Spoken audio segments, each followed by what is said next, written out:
Howdy Friday, and I'm loading in an hour or so. I'm still in my car because I had to do some last things, so I just uploaded video episode 19, and now I'll be heading to pick up this dozer. But my printer ran out of ink. I couldn't print out the bill of lading that I'm supposed to show when picking up the dozer, so I went to Staples after I did the video and picked up the cartridge. This is like 55 bucks Canadian after tax, you know. And I used the Staples to print out, so this is a file with all my tire sizes and axle spacings. I need this for my, I always carry this inside my binder with all the documents, because this makes it easy to, you know, when you order permits. So I have my empty weight, all my tires, tire sizes, what their rating is, and axle spacings, my overall length with 7 axles, 8 axles down, you know. And then I printed out my bill of lading, my own, 2 copies of my own that I made, and 2 copies bill of lading from the freight broker. And today we're picking up a 2002 Caterpillar 973C track loader, which goes to Pittsburgh, Pennsylvania. The weight is on the bill of lading 62,000 pounds. I don't think it's that heavy. I checked on Ritchie Brothers, which somehow I trust more, and it was like 58,000 pounds, but still it's a pretty big machine, you know. And I'm sitting outside of Mark's Work warehouse, and I remember that I had pretty much no gloves, like very flimsy ones. And so I bought, since it's still cold, so I bought these nice Dakota gloves. They have some lining, so this is for cold weather. And then since I'm going south, eventually gonna end up in Alabama, I got these, you know, like regular ones, but also like fancy, you know. It's the brand is Aggressor, you know. And but yeah, what's happened is that if you buy gloves with you know, lining like this, and then you work in warm weather, your hands will start sweating like crazy, and when you try to take them off, you're gonna rip all the lining because it's gonna stick to your sweaty hands, you know. Ask me how I know, because it happened before. So you cannot use winter gloves in the summer for that reason. You'll just destroy them. And the last thing I bought, so now I'm gonna be wearing, I don't know what color it is, but I guess orange. It looks brighter in real life than I'm looking at the screen now. It looks duller because I guess there's too much sunlight in here. But you know, it has this stuff in here. I still have to connect this. The girl inside did not know how to connect it, and me neither. I just have to figure out a way where this goes. And this was not too expensive, like 15 bucks, but my old one was yellow. And I remember when I was dropping off my stuff at the friend's garage, when I sold the Mac, that thing just, I had no room for it, so, and it was old and scratched, you know, and I just threw it out. So now we have a new truck, and I figured might as well pick up new gloves and a new hot hat. And I have the I have the vest, I have the boots. I'm okay in that regard, because you know, when you go to a dealer like this, and I got safety glasses, you know, some of these places even wanted to wear like special pants, but I don't think over here. It was somewhere in the mine, you know, they wanted to wear protective, you know, reflective pants. But here just regular, you know, Caterpillar, you just need glasses, hot hat, safety vest, and safety boots. So let's go. Oh, and one more thing I'm gonna do before I head out over there. I noticed that, you know, when driving in the freeway, the engine was making some kind of a, you know, the sound from the engine did not sound right. And at first I couldn't place it, and then it reminded me what I a couple of times, you know, I heard on my Cat with the International on the Mac. It's basically when you have, and I didn't do that after I got the truck, you know, I always do this on new trucks, just to tighten, open the hood and check all high pressure air hoses, tighten all the all the rings in there, right? All the connectors, because like this Kenworth T880 is assembled at a it's like all robot only line, you know. That's why I went with this model, because that's why it takes 2 or even 3 weeks faster to build, because T800 is built by humans, and this one is all machinery assembled, you know. And so I don't know what they did, but like the sound was kind of like I have a slight leak somewhere there, so I'm gonna double check that before I head out to load. Let's go. And a lot of these connections were loose, you know, like these are not critical. That's the air from the intake, but this is high pressure, you know.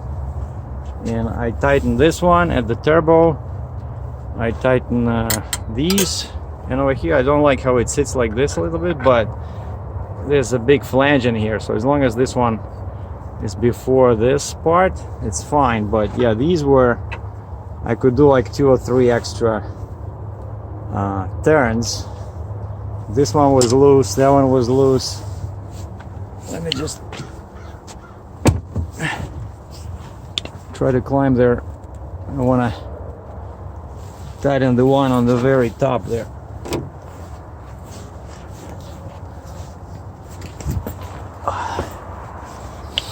Like this one. Yeah, see? I know it's a spring, but it's not supposed to be like that. Should be tight. But on the other hand, you don't want to over tighten them, because then they break. You know, and I don't have any spare ones, I think. Okay, so that's the important part. That's from the turbo. From the turbo goes into the front of the truck. And then the same air, high pressure air, comes out here. So these clamps are also very, very important.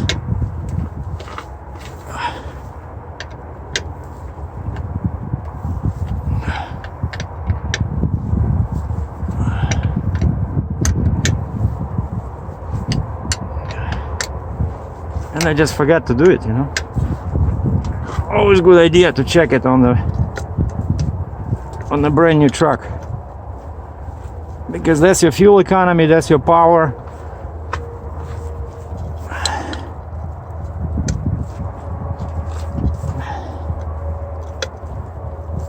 Robots, you know, like the truck was assembled by robots.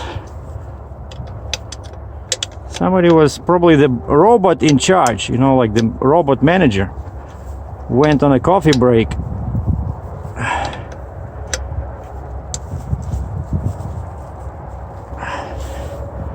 and he didn't check what the grunts did. See?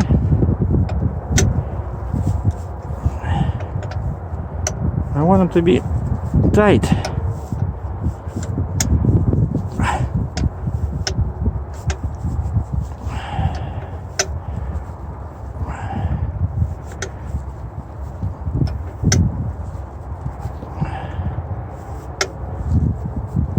You would think that, you know, you're buying a truck that costs $250,000, at least they can tighten these, right?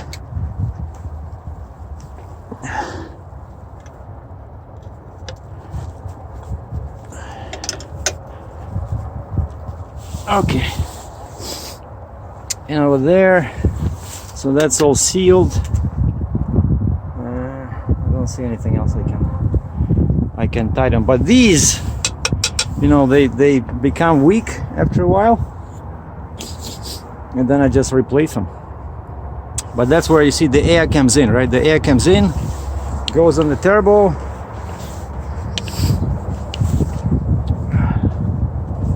and then goes here where more pressure is created and it's cooled down, and it comes into the engine from the other side, you know? Okay, so that's done. let's go get loaded. That's my truck over there. That's the trailer dropped. I'm at the Caterpillar. Wow, it's so windy outside. So I'm at the Caterpillar and I dropped my trailer. I went inside with a bill of lading, and the shipper says the machine is not ready. So I call the broker, and now she's trying to figure out what's going on. She asked me to sit and wait for a few minutes, but evidently the machine is not ready to go today, and I just did 50 miles. So well, nothing goes right, first trip. So that machine is not here, but I lost $250 US because now I'm picking up a lighter machine, and it's not a dozer and it's not a cat. So basically they changed everything on me. It's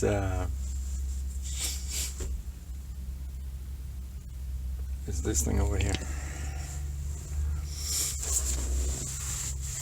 It's 2008 John Deere 644J, and it's barely moving.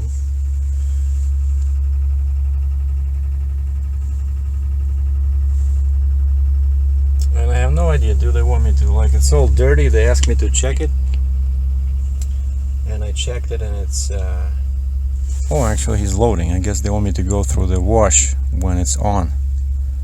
Alright, let me go and supervise. No, false alarm. See my trailer in the mirror? So the guy just went close. I thought he was about to drive on, and I wanted to go out and act important, but there's a bay right behind my trailer, far in the distance. So we're going right into that C13.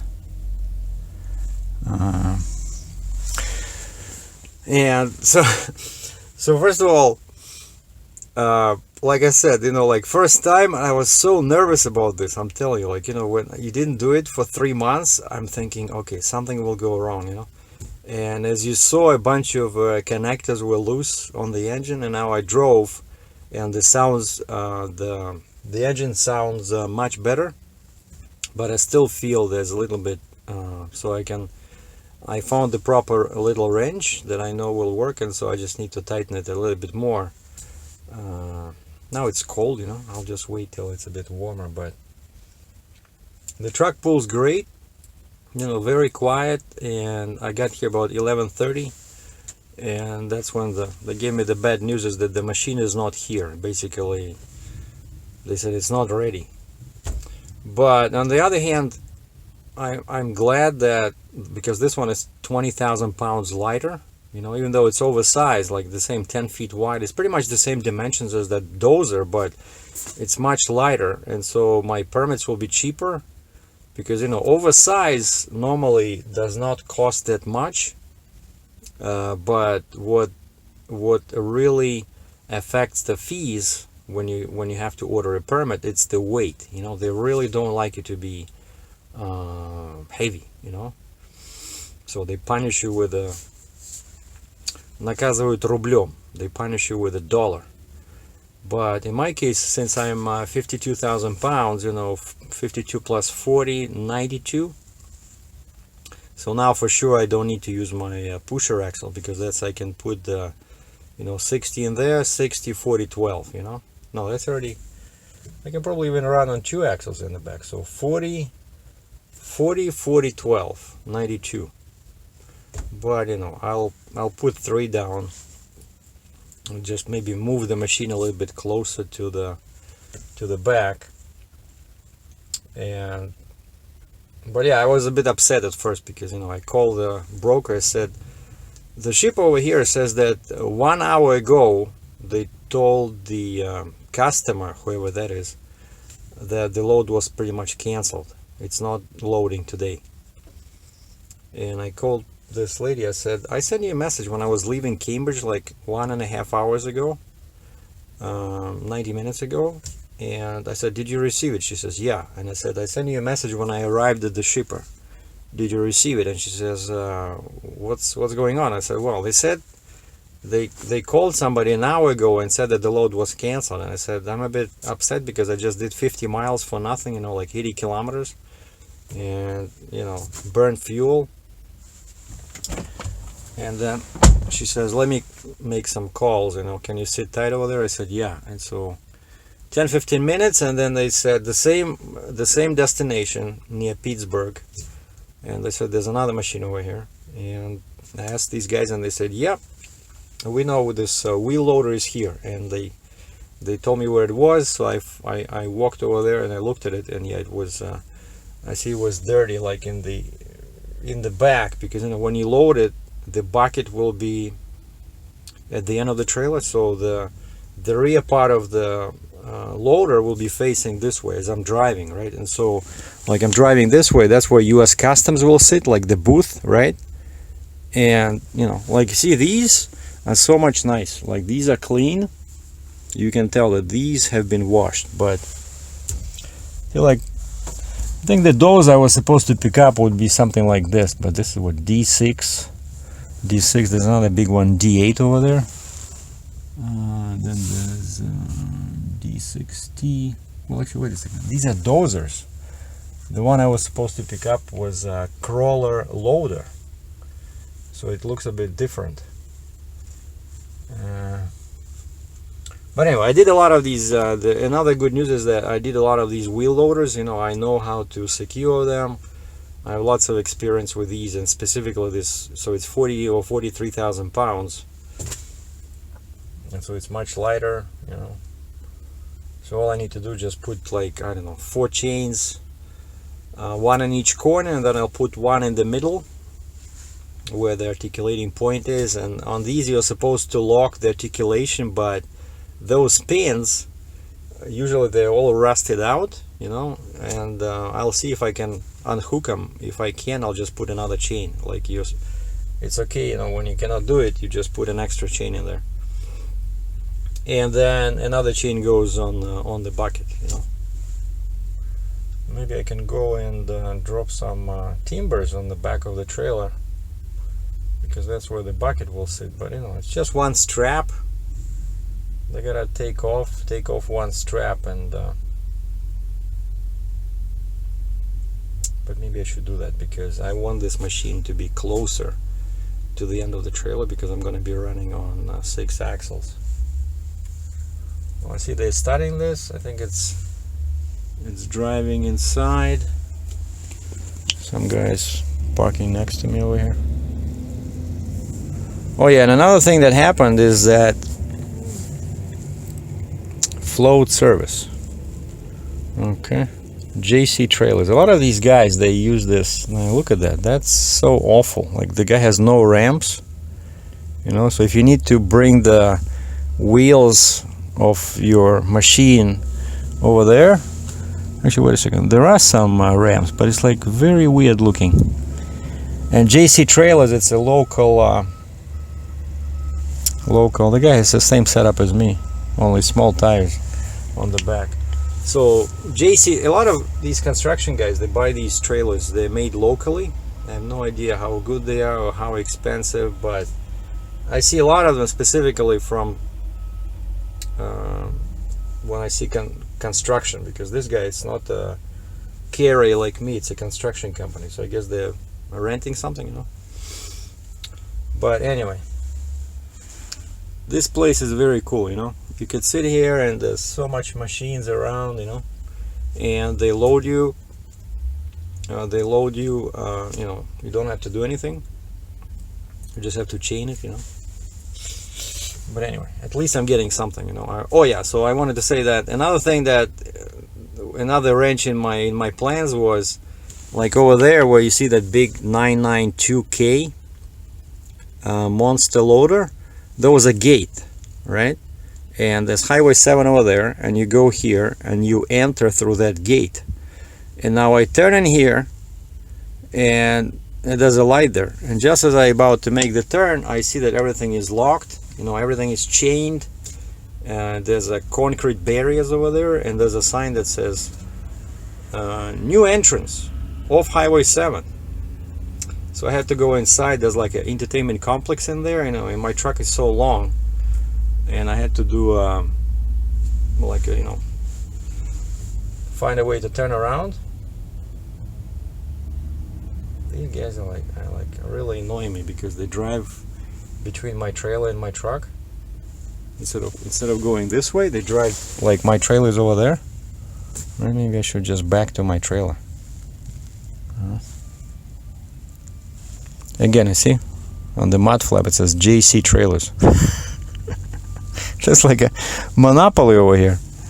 And so yeah, that was locked, so I had to do like a detour and go back to Highway 7 and now they use only one entrance, which is a central entrance and exit right off Highway 7, But say, I haven't been here in a while, so now I know.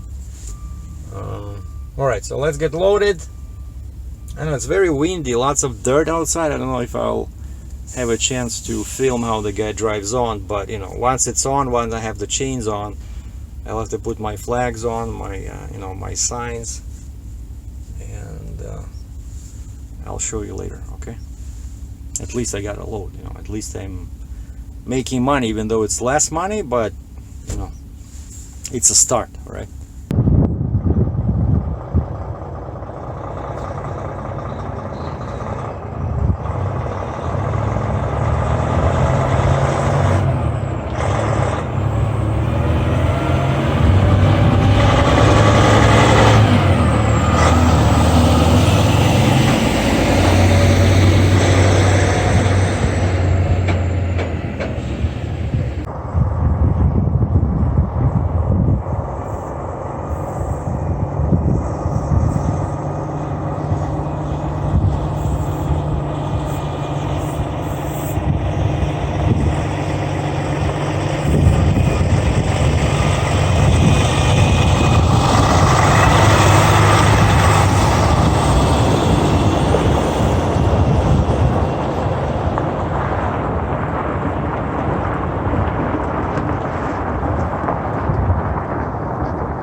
Okay, sorry for the dust.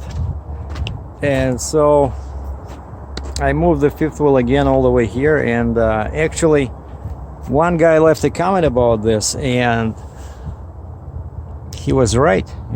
Like basically in this position, when the fifth wheel is all the way in the back, you see where these are? If I put them down, they'll be over here. And so when I was picking up this loader, when I dropped the trailer first, when I was empty, I just moved the fifth wheel a little bit, and so this was over here, like the support. These supports kind of like legs, right? And that's what I got. I got a 40,000 pound John Deere.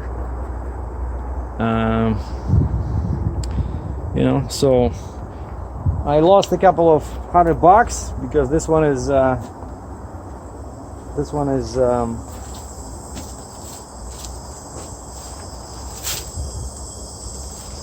it's okay.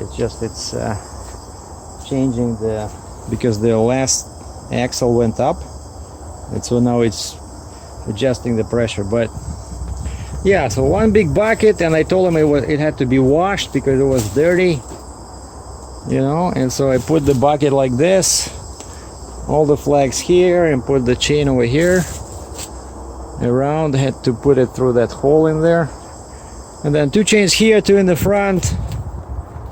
And actually I didn't bother with this one over here because the bolts went in, so it's all, you know, secure. And I think I said, what is it, 2008. And also I folded, always a good idea to fold all the mirrors, you know, so that otherwise there can be a stone, you know, can break them and then people will complain. So I folded the mirrors, and also I climbed on the top, and there was an antenna, and I turned that antenna. It was vertical, of course. I turned it horizontal, you know. And this is it, just like a basic, you know. So 40,000. So now I'm about 92,000 pounds.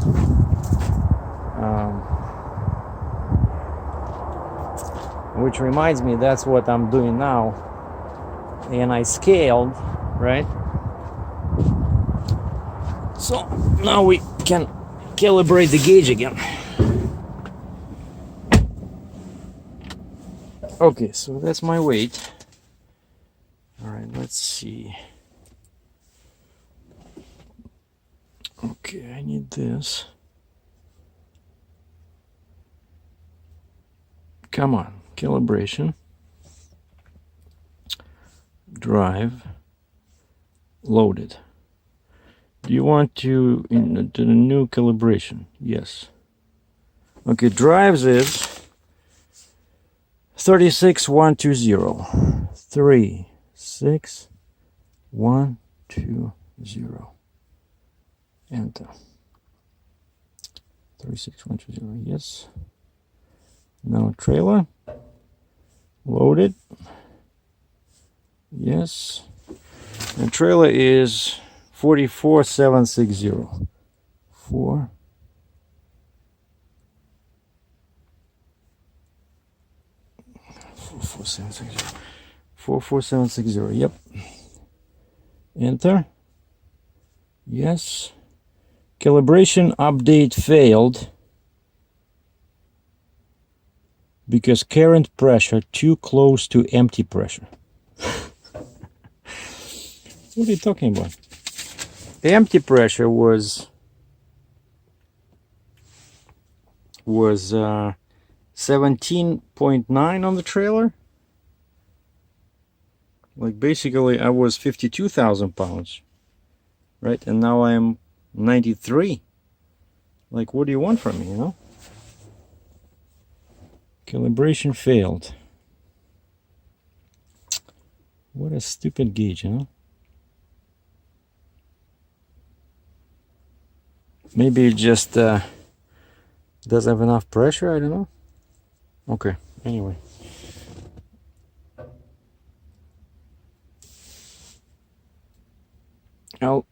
I'll deal with this later. Off. That's a bit disappointing. So maybe it needs the engine to be running. I don't know. Maybe it cannot read the pressure. But this one works, you see?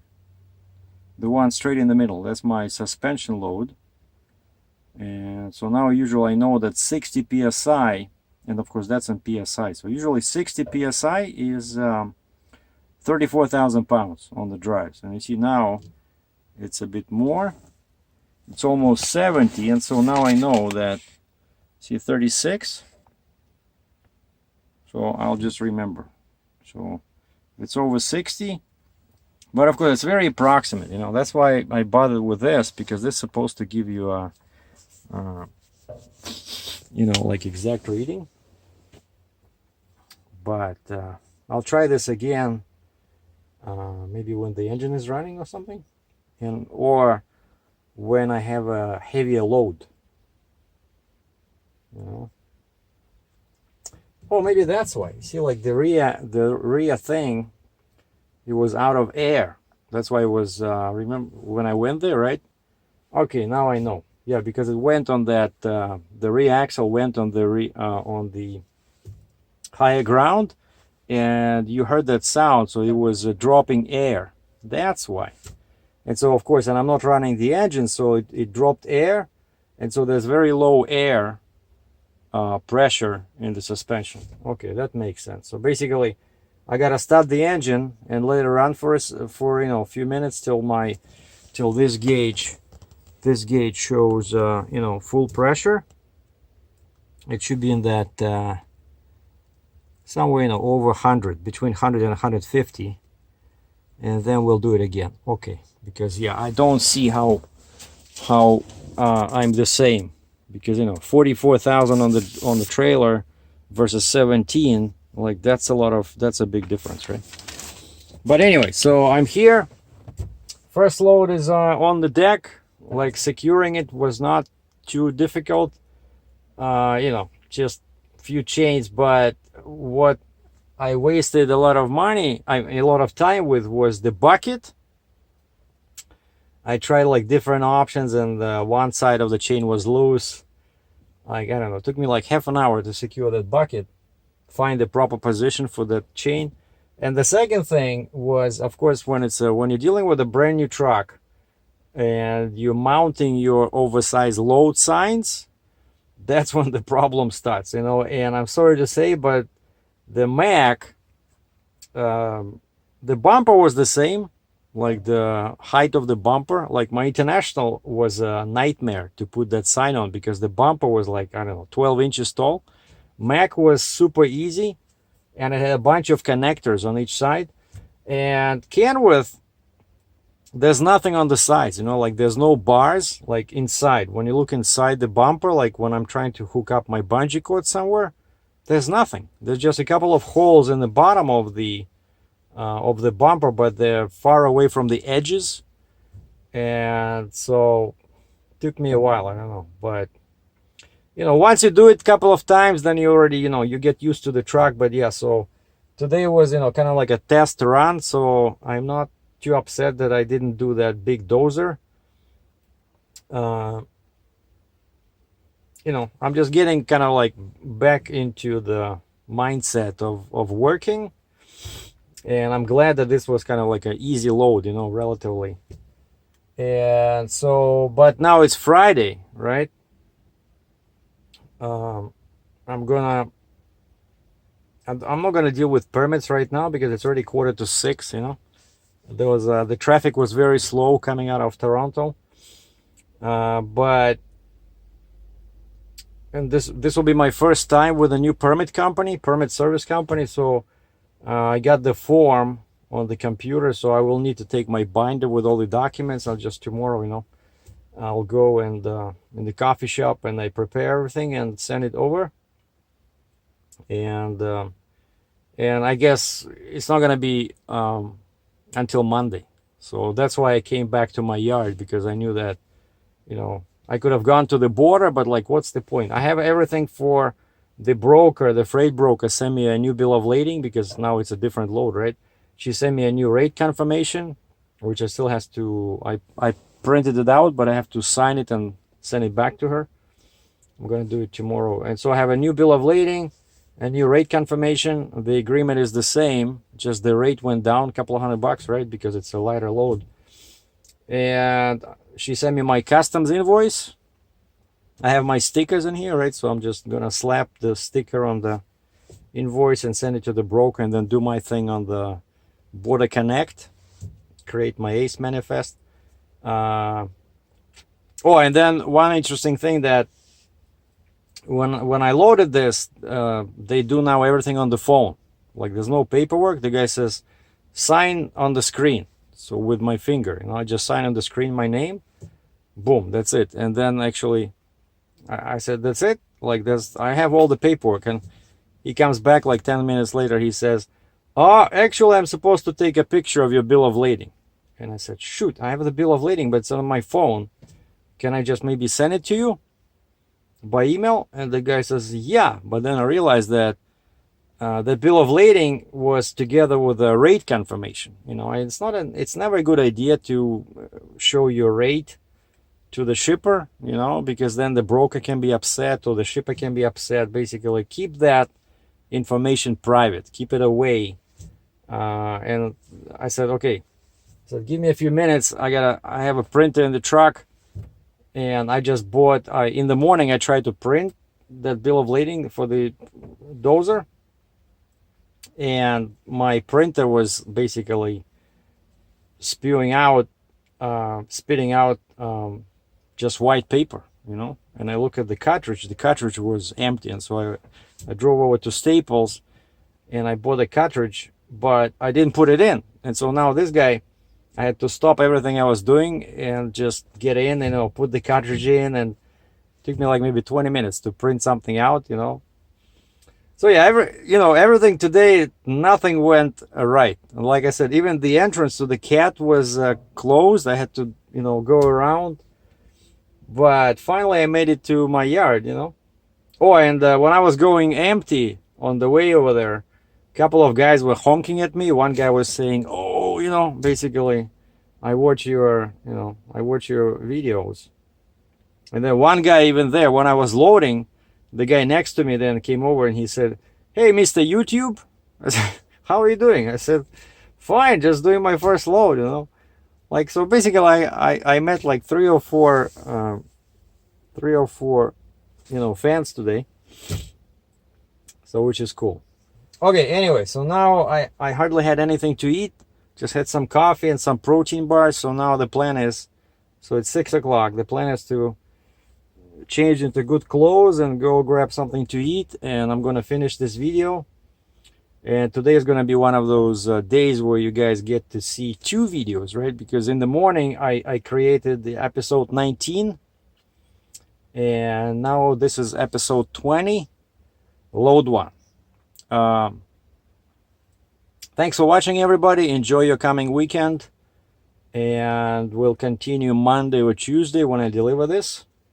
And then it'll be a very cool trip down south to Alabama to pick up my brand new shiny flip box gooseneck extension. Captain Sergei out.